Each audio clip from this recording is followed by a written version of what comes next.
बोतल, चमार 4 बोतल, अब पंडित 5 बोतल, अब क्या है इसमें चले गोढ़िया 9 बोतल, अब पातर 12 बोतल, अब चौधरी 14 बोतल, अब थारू के थाहे न कते पीतो नहीं पीतो जय भट्टी में जब बिना मार फंसे न घर में तो थारू सुधर गेल तो घी लगे की मठा में तो भट्टिए में चला लगत फट्टा।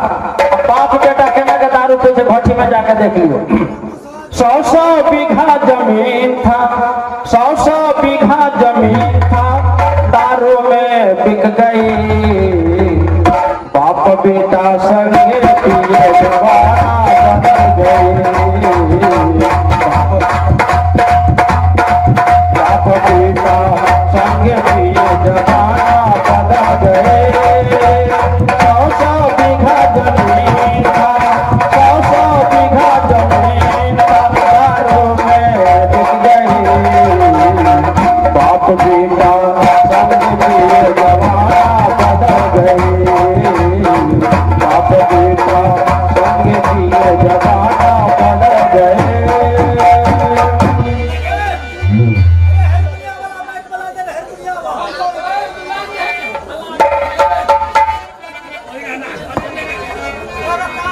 हेलो हेलो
राम, कहाँ के बनाएंगे? आपका कहाँ का विचार है बहन? आज की यात्रा हाँ है बहन, सुनो मेरी बहन। बोलो बहन। हे मैया रुचि के लई बहिना के हाँ है बहन,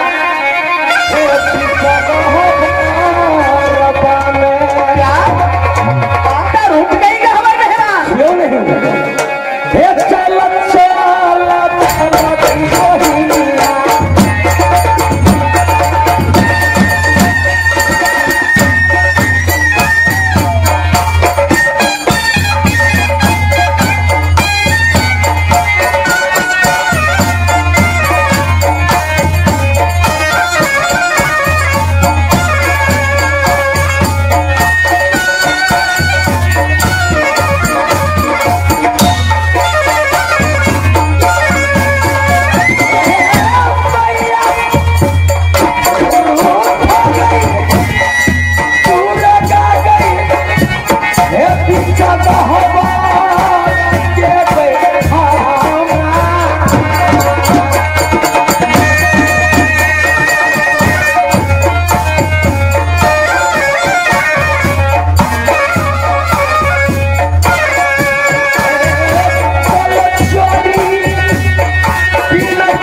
सुनो, आज हम लोग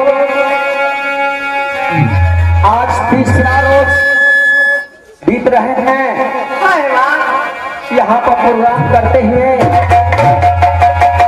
हम कहाँ से आए हैं और कहाँ के रहने वाले हैं ये तो हमारे महान भाव दर्शक दाता बिंदु सब नहीं जानती हैं। नहीं बाल, इसलिए मैं आप लोगों से निवेदन है जो कुछ कह के सुना सकती हूँ सुनाइए बाल।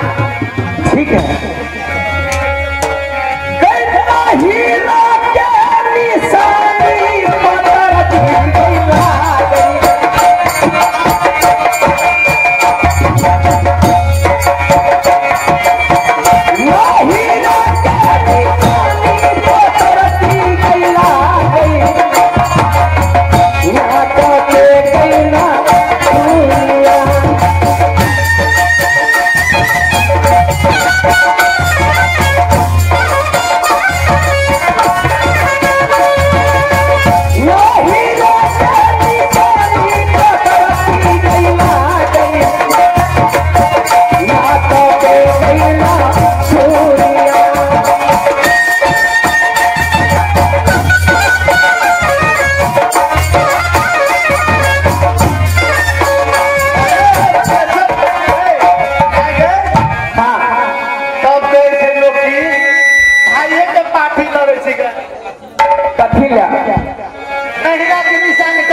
नहीरा की निशानी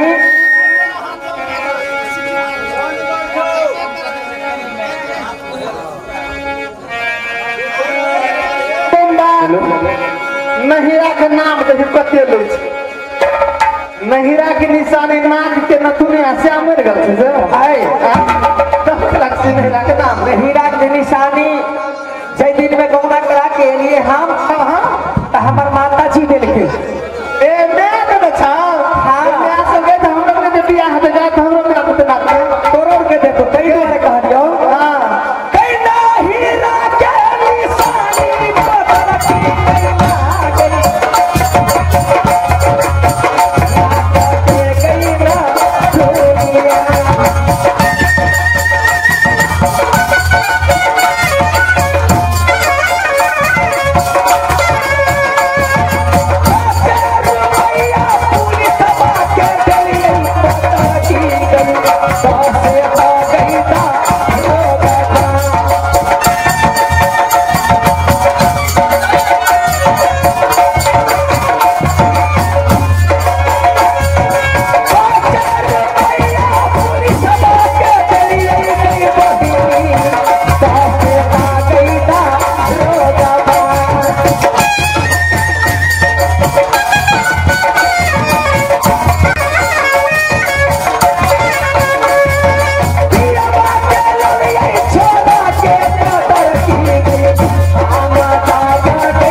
के छोड़ा के ले लिए हम कतसा तो दरोगा लसा ए दरोगा लसा हां तै दुआरे कहलियो जे नहिरा के निशानी छेले निशानी हमर चल गेली चल गेल ना हां लेकिन ए बहार एक बात और कहला चाहे छियो की गे कैसी लाता यही तासीर हावा गई छै तरक्की गई खाना पातीला खाना छै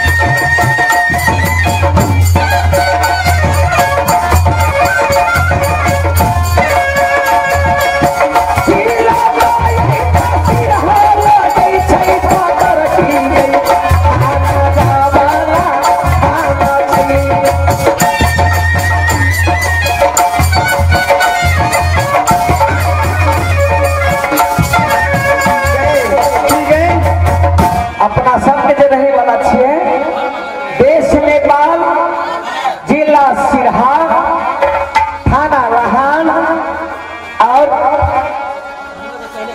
गांव पालिका नवराजपुर ग्राम फुलवरिया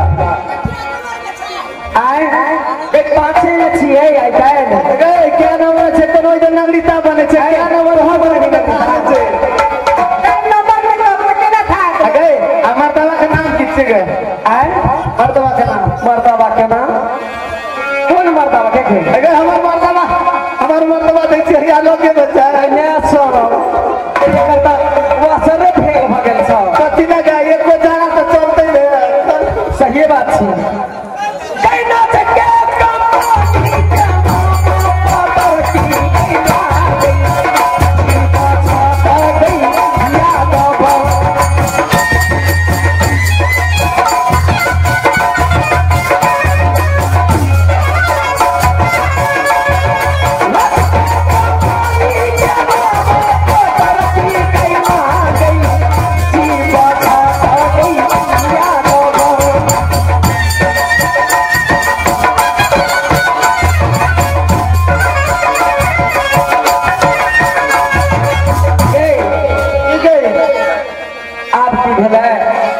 अपना सबके जे घर के पिछड़ा खंभा छै हां सखुआ के खंभा तोरे भाता आए बता दो गे एक बात करा बजे ठीक है गै सब दिन बियाह करे छी गे बेचा के तो हम फैक्ट्री खोल देने छै जते बुरबाजू ने सब हमरे साथ छियै दैया सब किछि रे यही बाबा पूजे में छला काबा घर में फैक्ट्री खोल दे छै आए काबा घर में फैक्ट्री खोल दे बाबा लगे में चले तै दुआरे कहलियो अपना सबके जे नाच के कंपनी छै हुनकर नाम जीवछ यादव ग्राम फुलवरिया मास्टर साहब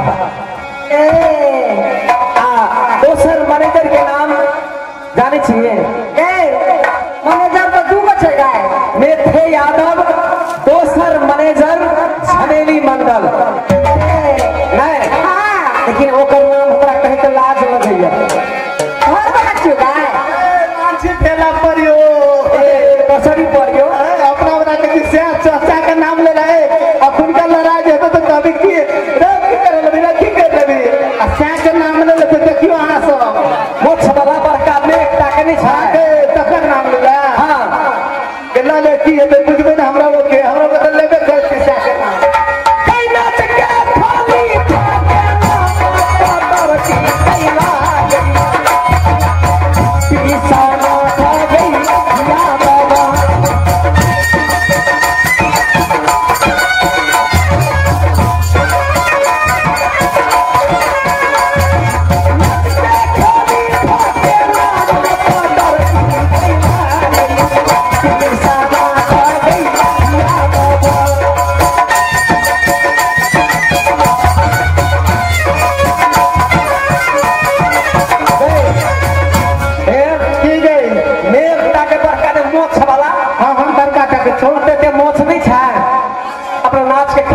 रुदल महाराज के रोल खेले छे सही बात छे एकर नाम छे विश्वनाथ यादव नहीं आते से के शरद हुआ छो बड़का पेट वाला ओकर नाम जाने छे कथी नाम छे गे कैला सब बिंदेश्वर ठाकुर आ ओहो से देखा पेट वाला छे नमहर नमहर मोछ नहीं बनबै छै हां बड़का बड़का मोछ रे जगह मोछ के देख के हमरा जीव उड़ जाय छै ओकर मोछ देख छै ओकर नाम छै जीवछ यादव नहीं हां कहीं ना अब वो हो सच बड़का एकटा बड़ी बड़ी बड़ी बड़ी मोछ नहीं छै हां हां ओकर नाम छै राम सेवक यादव नहीं हां जे एना ना भो दैत रहे छै ककरो भोजी हो जेतै नहीं एकटा और जे बड़का का जो जर्सी जाके लेलू बाप रे बाप सेहो तो हम बुझने छलिए बाप रे भाई ओकर नाम नहीं छी कथि नाम छी आइ धनेश्वर राम छी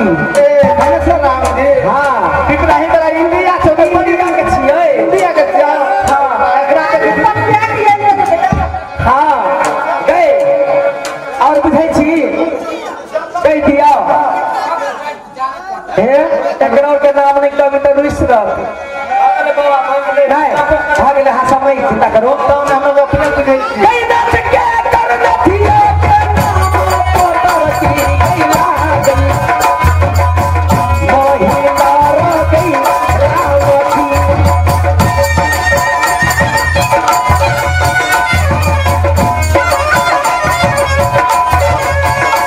ये मास्टर के नाम पोतरती गइला गई और खानी ता गई मंडला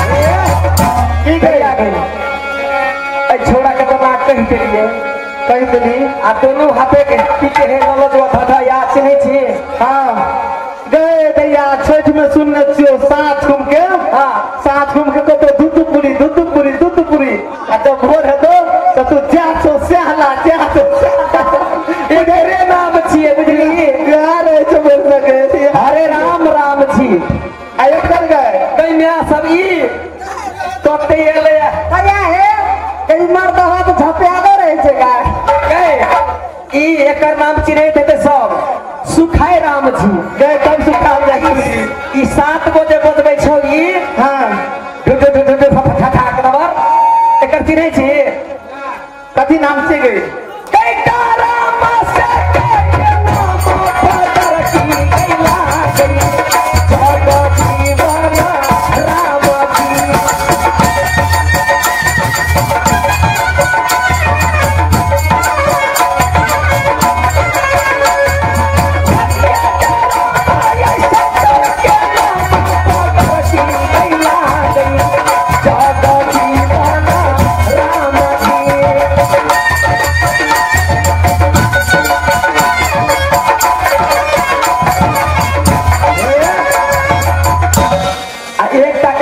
रहतो अरे सब में छोड़ा में आठवा से जो परशुराम कहीं तो सब तो बुझिए के लेवे जे परशुराम जी छिए सब की कह राम में जे हम जे न परशुराम ए आहा खातिर मरे हो आज पर दिल गलत तोरे हो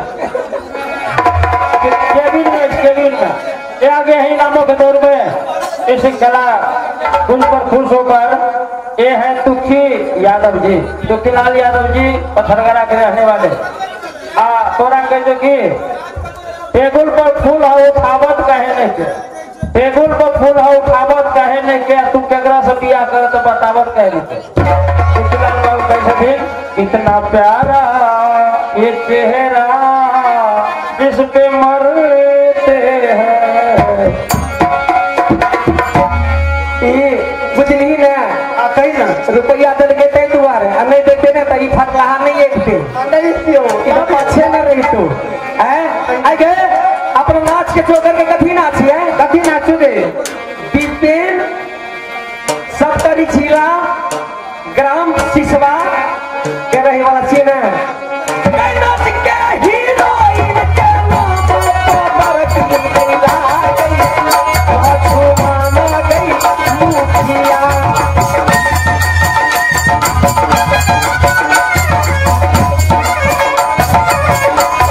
नाच के हीरोइन के नाम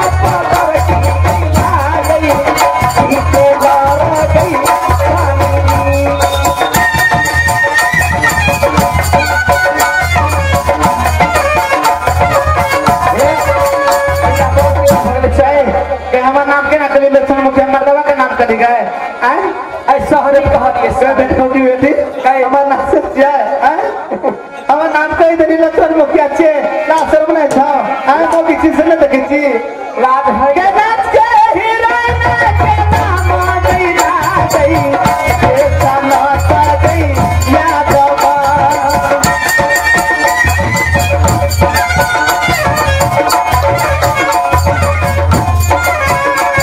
के नाच के हीरोइन के नाम दैरा गई के सनाता गई यादवा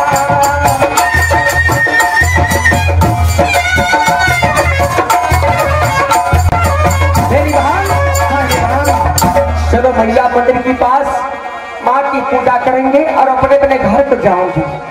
चलो बहन, क्योंकि माता खबर में रूठ जाएंगे, गुस्सा आ जाएगी माता के है बहन, हम लोग के वरदान नहीं देगा है बहन। आप और बताइए तो भेड़िए मोहिनिया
हेलो हेलो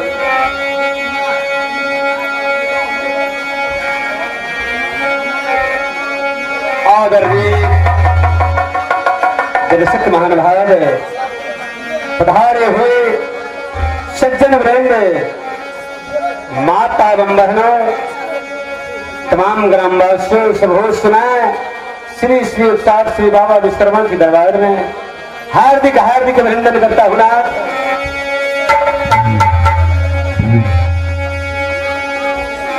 और अब सबों की चरणों कमल में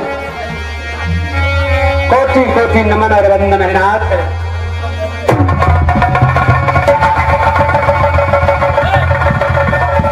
इस कन्वेंट सबसे पहले एक बार जयकार को लगाइए, इसके बाद हमारे बाकी का प्रोग्राम आगे की ओर प्रस्तुत होंगे सज्जनों।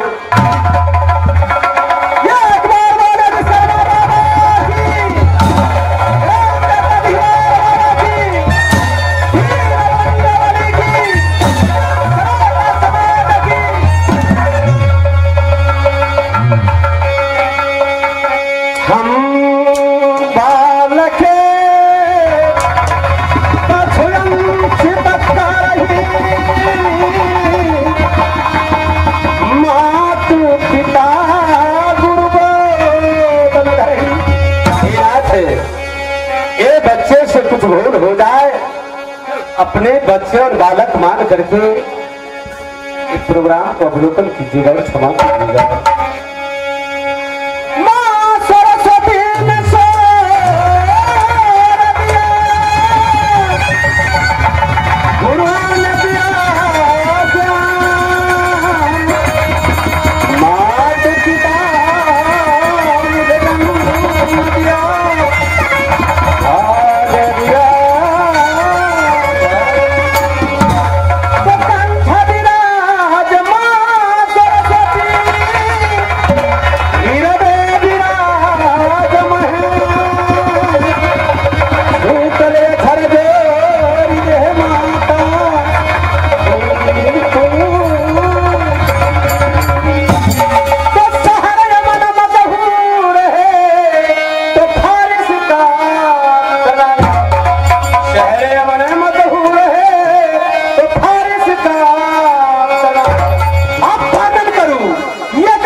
के कमर रखा नदी सरजुग पे, अंधा अंधी को लगा शीतला प्यास, जल भरने गया सरबंदल नदी सरजुग में।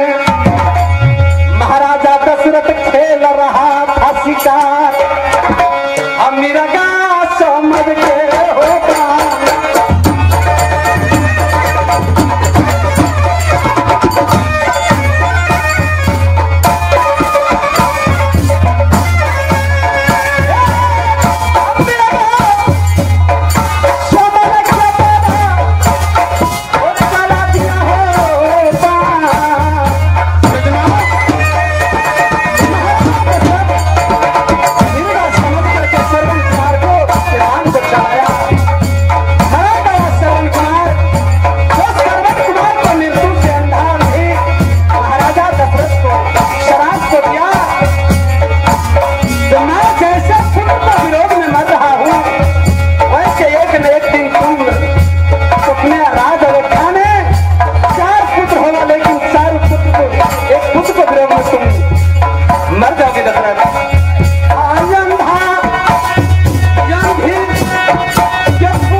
सजनों, आधा उधर को नाच में कोई ऐसा खेल नहीं है जो कमजोर खेल है। आप लोग शांत बना करके बैठे। ईंधन चोरी और जितना खेल आप लोग जो ही कहिएगा वही हम करेंगे, लेकिन एक खेल जो हम शंकरगढ़ को खेल दिखाने के लिए जा रहे हैं, आप लोग हर पार्टी में ही दिखाए होंगे। आज एक खेला को लाभ उठाए आप लोग।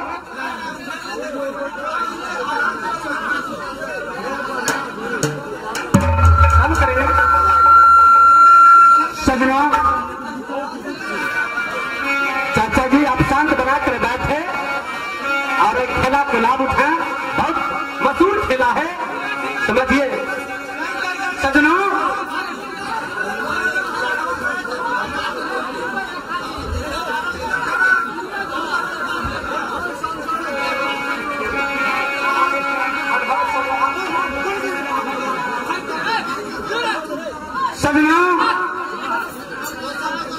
शंकरगढ़ का राजा शंकर सिंह निपुत्र राजा है, जिसकी जान से एकलौती बेटी जिसकी नाम सती रेखा। महाराजा शंकर सिंह को पुत्र कर्म नहीं है, एक पुत्र मैनेजर बना करके रखा है, जो मैनेजर का नाम पौना डाकू कहा करते हैं। और एक हाथ का संगा है, तो एक ही पैर और एक ही हाथ से गाना।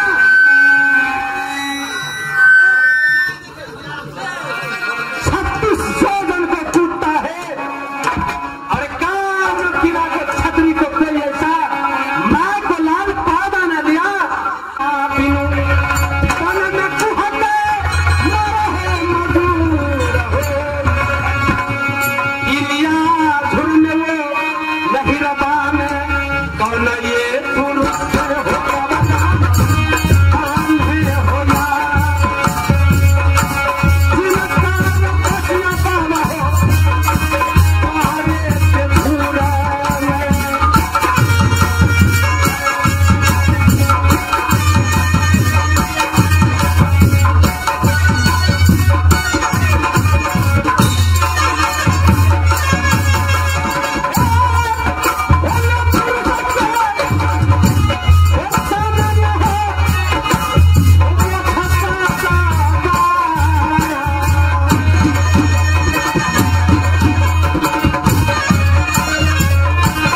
सवारी मोती भवन में आया है, ना बेटा इंदल को आया है।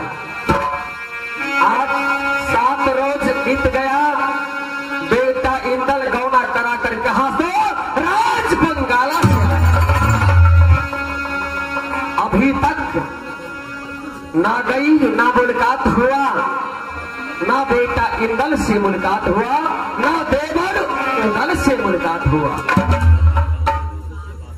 चल करके देखती हो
ना देखी 7 रोजों से आज तक ना बेटा इंदल को, ना पुतहू बंगाला बागी को। चल करके देखती हूँ क्या खबर है बेटा इंदल का और सती पनमा का। सोना दीदी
मोती भवन में और देवर उदल का नाश्ता देखूंगी।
एक मृंगों के मायने ड्यूटी में रखता हूँ, लेकिन एक को पता नहीं देखता हूँ।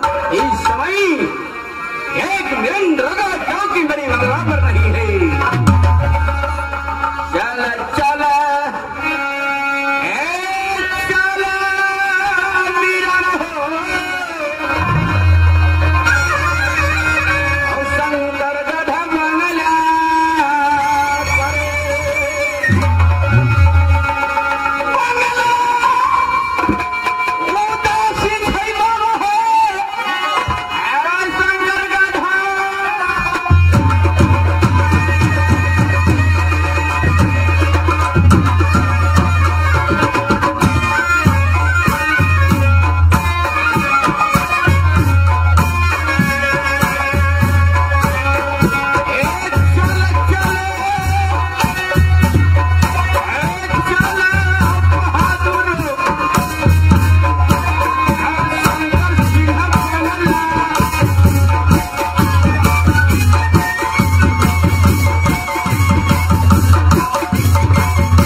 इसका कहा करते हो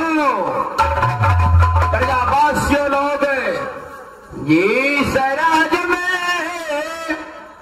वीर प्रजा दुखारी, उस राजा में नर के अधिकारी। ये तो सत्य है महाराज। इस राज में प्रिय प्रजावासियों लोग दुखी रहता है मेरे बहादुरों। उस राजन को नरक की शोभा देता है। इस राज में प्रिय प्रजा लोग सुखी संपत्ति आनंद से रहता है। उस राजन को स्वर्ग को अधिकारी बन सकता है। महाराज क्या बताऊं महाराज, ये तो बताने योग्य बात नहीं है महाराज। अपने ये राज में जिधर घूरता हूँ महाराज, अपने ये राज का जितने प्रजावासी लोग हैं महाराज, वे बोलते हैं कि देखो भाई हमारे इस शंकरगढ़ राज का राजा निपुत्र है। कौन है? उन्हें सुबह सुबह मुख देखना बेकार है, अशुभ होता है महाराज। सत्य बात है मेरे बहादुरों। जी महाराज। मैंने जिस किला को निमंत्रण आता है, उस किला में मैंने अपनी पाँव रखती है। उस किला को राजन सवा हाथ मिट्टी कटवा करके भेजता हूँ, क्योंकि ना जाने कौन ऐसे मैंने पापी हूँ। एक पुत्र की कारण 14 कोस राजधानी किला शंकरगढ़ अंधेरा अंधेरा दिखाई दे रहा है। महाराज मिलान बताइए महाराज। कुल में कमल पैदा ली एक बेटी और निदान से श्यान होने जा रहा है। आप पुत्र के नाम बाबा है, आश्चर्य हो धारा।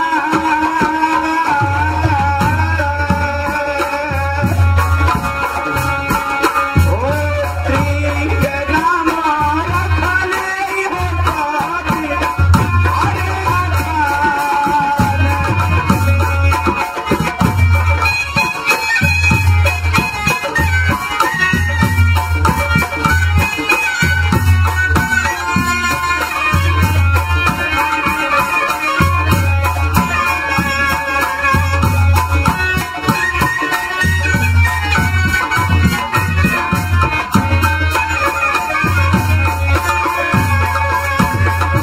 सजना कुल में कमल पैदा नहीं बेटी किला शंकरगढ़ में बहुत प्यार दुलार से हम मात्र रखा।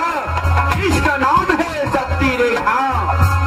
सजना अब मैं क्या करूं? अब तो 4 फन में 3 फन बीत चुका है, केवल 1 फन बाकी है। ये तो सत्य है महाराज। क्या नहीं वीरान? बताइए महाराज। एक आप में नहीं अभिलाषा है कि भगवान की गुणगान में लग जाओ वीरान। महाराज 4 पद में 3 पद बीत गया, 1 पद बाकी है महाराज। भवसागर पार करने के लिए यही एक रास्ता है महाराज। जो मुख राम नाम नहीं आता, वह मुख ब्रह्मा व्यर्थ बनाता। क्या नहीं है महाराज भवसागर पार करने के लिए यही एक रास्ता है महाराज, दूसरा कोई रास्ता नहीं है महाराज। ठीक ने कहा वीरान। और एक माने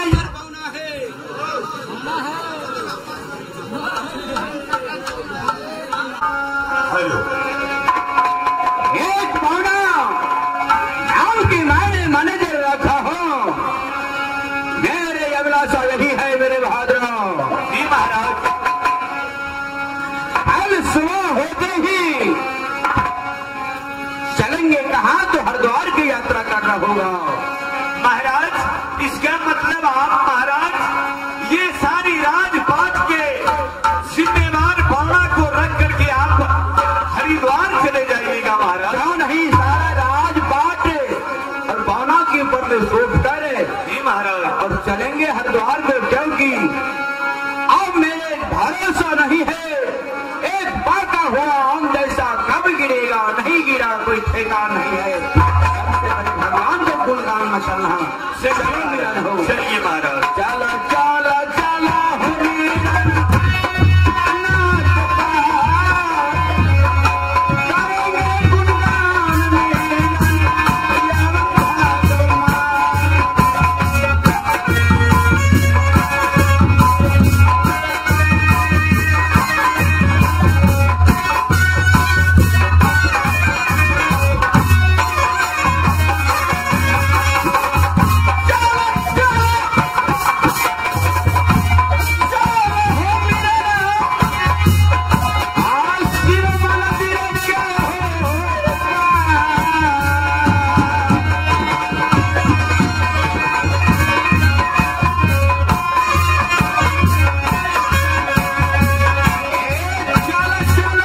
पाल करके जवान किया है। 12 वर्ष का ये पौना जग हुआ, तुम्हारा ने बाबा ब्रह्मा को बना लिया, क्योंकि तपस्या करने चला। बाबा ब्रह्मा से तपस्या करके मैंने ब्रह्मास्त्र मांग लिया। जिस दिन से मैंने ब्रह्मास्त्र लिया, उस दिन से एक आमड़ किला की सवार पौना की तरफ से काटता है। कोई मैं के लाभ पैदा न हुआ, क्योंकि पौना के हाथ भी डैमेज है, बाया पैर भी डैमेज है, इसलिए पौना की पौना कहा करता है। लेकिन राजा निपुत्र राजा है, भीतर में उसकी धड़क नहीं है। 4 पन में तीसरा पन बीतकर 7वां पन में उसे एक पुत्री पैदा लिया। सबसे पहला नंबर गेट पर मेरा ही ड्यूटी दिया गया है। दोस्तों, ये काम न किया, सुबह की रक्षा मैं कहा तो पहला नंबर गेट से करता हूं, लेकिन राजा बहुत चंडाल है। जितना ही मैं पेट में खाया उतना ही मेरा दरमाहा मिलता है। सज्जनों, मैंने एक दिन सोचा बूढ़ापन में जाकर राज शंकर सिंह को एक पुत्री पैदा लिया। मैंने पहला नंबर गेट पर ड्यूटी कर रहा था, खबर मिला कहा पहला नंबर गेट पर राजा शंकर सिंह का पुत्री हुआ। मैंने जाकर झांक के भी जाकर हेरो जैसे चमके छै भैया आकाश में चांदमा, हेरो वैसे चमके छै भैया आज रखा के ऐश्वर्या हो भैया।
किया, लेकिन जाते समय शोहर वाले उल्टा खाली को गिरा दिया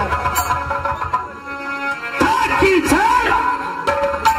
होते रहते शोहर माल का हाथों मकमा को चला गया। मकमा में जाकर माँ गंगा माँ दुर्गा से सहायता मांगा तो कहा डकैती किया, तो राजा कुल्हेश्वर के घर में जाकर डकैती। वहां से राजा शंकर सिंह पुत्र है, आस लगाकर बैठा हूं इस किला में, जिस दिन रेखा जवान होगा तो मैं रेखा से शादी करूंगा। कहीं मेरा शादी में निकाल किया तो शंकर सिंह को छाती को चीरकर रेखा को जवानी को नाश कर देंगे, क्योंकि शंकर सिंह में मेरा जात है, न शंकर सिंह में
जवान हो चुका है, क्योंकि मेरे अभिलाषा यही है, एक पौत्र के बिना 14 कोस राजधानी किला संकर अंधेरा अंधेरा देख रहा है। ये तो सत्य है महाराज।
कहानी पढ़ने लिखने के मैंने एडमिशन कराया हूँ, इसलिए मुझे याद आ गए है बेटी से मुलाकात करूँ।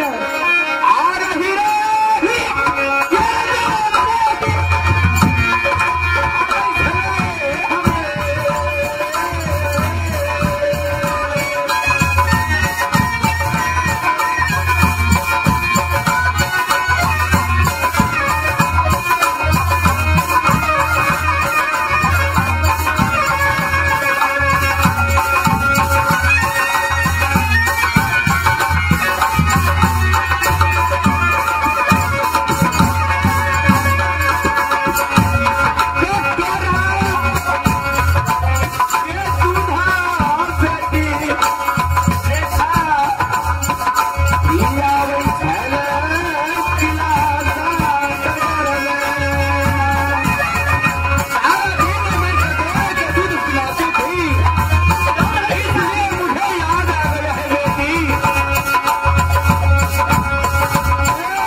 डिवीजन लेकर के पास किया है, तुम्हें बधाई हो, बधाई हो। मैं पास इसलिए हुई हूँ कि शनिवार को भी दौलत करती थी मैंने। अब तो सब कुशल तो ठीक है कि नहीं? हाँ पिताश्री, मेरा कुशल बहुत अच्छा है। और तुम तो बेटी जवान हो चुका है। मैं तो जवान हो चुकी हूँ, परंतु मैं जाऊंगी। क्यों? पिताश्री मुझे एक तुमने इस बार ने एसएलसी दिया है, मेरे अमले सा है। पिताश्री 10+2 करवाना है बेटी। पिताश्री हमें डॉक्टरी पढ़ाई डॉक्टरी पढ़ाई करना है। पिताश्री सुइया किया देंगे, गोटी फेंक देंगे। आप खिलाएंगे गोटी भोग, ये कोई भाषा तुम्हारा उल्टा हुआ है बेटी। महाराज बहुत अच्छा कहती है महाराज, अभी पढ़ाई सबने पढ़ेगा महाराज, भोगा भोगी वाला पढ़ाएगा। ठीक है महाराज देखो बेटी सुनाओ, और 4 पन या 3 पन बीत चुका, केवल 1 पन बात की है बेटी। एक पाका हुआ आम जैसा कब गिरेगी ना गिरेगी मुझे कोई ठिकाना नहीं है बेटी। पिताश्री सही बात है, आप बुढ़ा हो गया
जाओ इसको बढ़ा करके लाओ मेरा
किया हूँ सुनो और मेरी बेटी देखा है ध्यान से सियान हो चुका है और इस कौन किला में कोई अच्छा घर वर ढूंढ करके उसको शादी तुम्हें करना होगा। आज से राजपाट किला शंकरगढ़ का 14 कोस राजधानी तुम्हारी ऊपर मैंने सौंपने जा रहा हूँ। पिताश्री क्या पक्का है? क्या बोलते हैं पिताजी? एक नौकर चाकर पर मेरा इज्जत रख देते हैं, क्या वो मेरा शादी करवाएंगे? अवश्य पिताश्री सही बात है। सही बात है। मैं कहूँ कि सुनो बेटी, मैंने शंकरगढ़ किला में भरल हुई सभा में इसने बालक जिसने मैं 5 वर्ष का भावना था उसी समय आकर के सभा में बैठा देश देश को सुबह छत्री चला गया। उन्होंने मेरे दरबार में रह गए जो पुत्र समान मान करके मैंने पोषण पालन करके छैला जवन किया हो। ठीक है पिताश्री, मैंने धर्म के भाई मानी हूँ। अवश्य इन्हीं का डर से 51 किला का कोई सुबह नहीं आते हैं मेरे शादी करने के लिए। सुनो तुलसीदास भी रामायण में लिखा है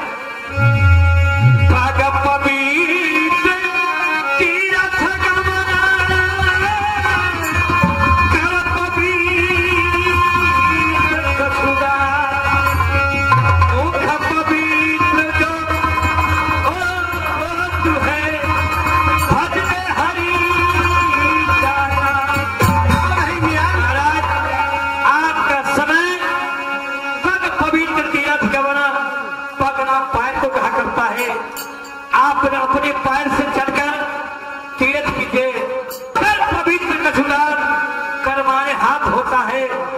महाराज आपको संपत्ति का कमी नहीं है, क्यों नहीं? अपने हाथ से दान कीजिए, मुख पवित्र जो होता है भजले हरि का नाम। आप अपनी मुखारनी से भगवान का भजन कीजिए।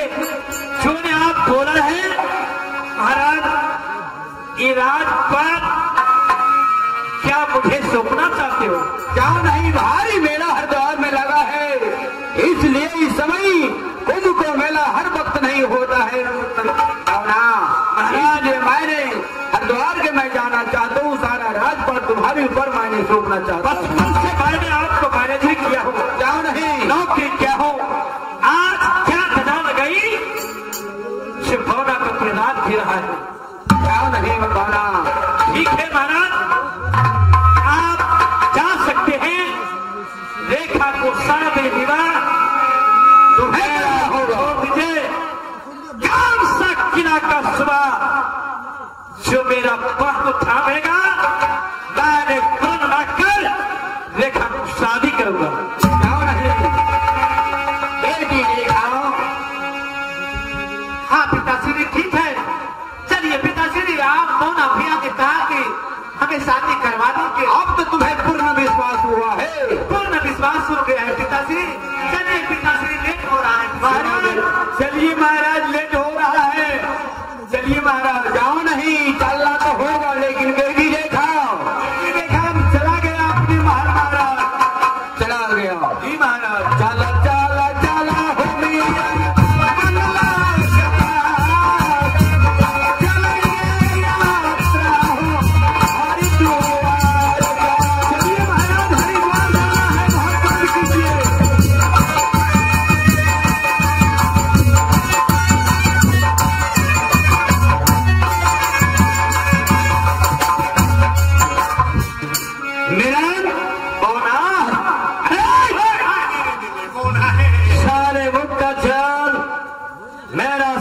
जवान खुला तो जीवा काट लूंगा। पौना में कहेंगे तो लूल्हा कहेंगे। सुनो, एक टाइम के पौना आए रेखा को शादी, हाँ हाँ मेरा ऊपर छोड़ कर गया है, हाँ हाँ मैं सब दूल्हा ढूंढूंगा, सब दूल्हा ढूंढूंगा। ये काम लोग किला का कोई सुबह कहा शंकरगंज चल के आएगा, छत्तीस राम की गोली सारे को सीना में दाग दूंगा। भैया आगे सुन है, हमारा आदमी बहुत तेज होता है, पावर बढ़ा है।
वही हो गया।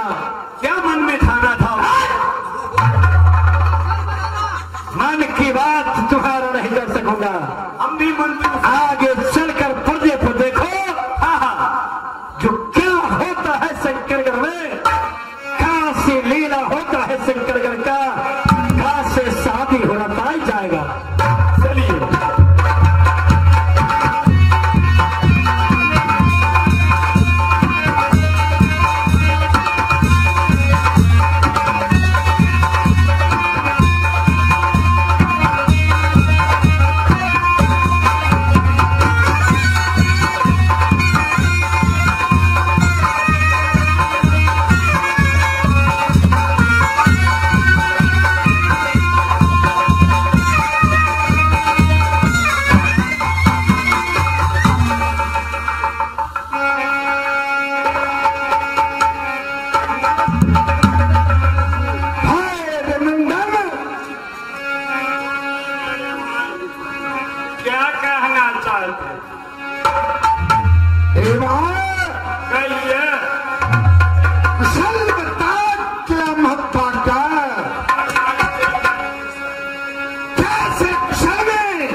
मिला मोहब्बा का।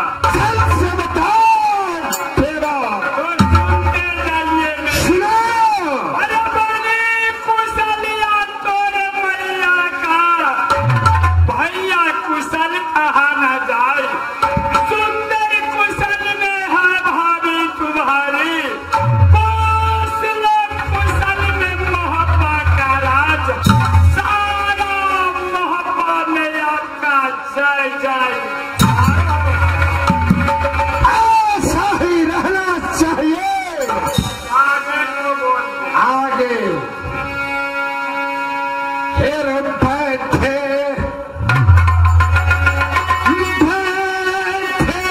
देवनंदन,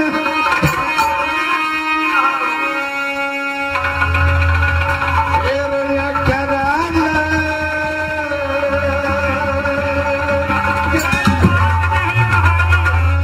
अगर बैठे बैठे आपका बदन में अकड़ा लगा तो चलिए बन सामंत में काबलो टीला का साधा खड़ा है।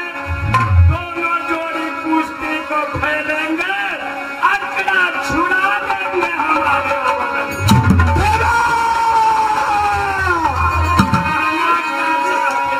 अठारह प्यारा नहीं छोड़ता है। क्या चाहिए नाम बोलिए।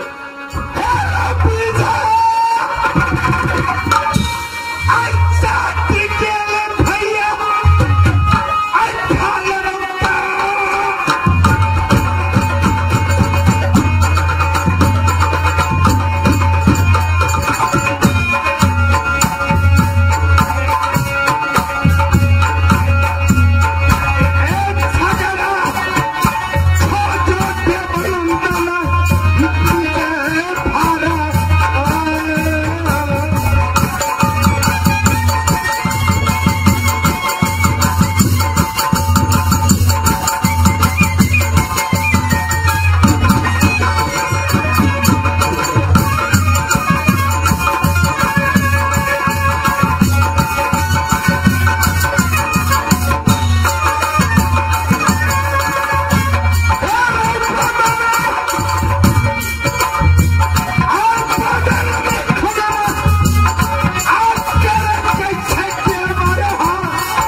घुस जाता है, कोई दर्शन नहीं